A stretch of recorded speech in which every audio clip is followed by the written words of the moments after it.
I know that there are probably some veterans that are in the service now that are maybe trying to decide whether to get out, or, and I know as past director of the Interservice PA Program from about 2007 up to 2010, that certainly is an option. But if they're thinking about getting out and becoming a PA, I always used to tell people, you know, you don't have to make the Army a career. You know, they always talk to you like it has to be a career, but it doesn't have to be. I know take the time to explore things, and there's certainly a ton of resources now that are available to you.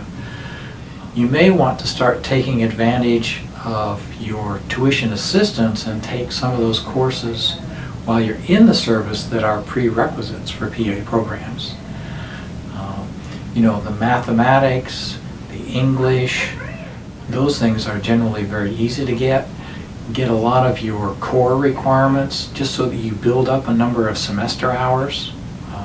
Because in most cases you're actually going to have a baccalaureate degree to get into PA programs. So you're going to want to try and get as close to getting a baccalaureate degree as you can to use up as little of your GI Bill before you get out. And the tuition assistance is one way to do that.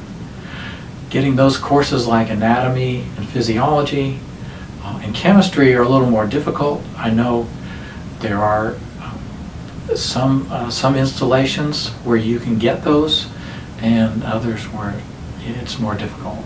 And then when you take the course, get an A. So, like an old professor told me, he said, what do you need to get through college? Just get A's. So, but the more that coursework you can get completed while you are on active duty. And I was always surprised when I was at the Interservice PA Program, we had people that were going off to OIF and OAF on a regular basis, yet they were able to get the anatomy, the physiology, the chemistry. We had those requirements for the active duty personnel, and they were able to meet their requirements. They only had to have 2 years of college, and they didn't have to have a baccalaureate degree. But it still always amazed me that despite the op-tempo that they were able to get all those courses. So, because when you get out, PA schools now tend to be a little more than 24 months, tend to be around 29 months long, and you may have to be taking some prerequisite courses like that, anatomy and physiology. So you have to be very judicious about how you use that GI Bill.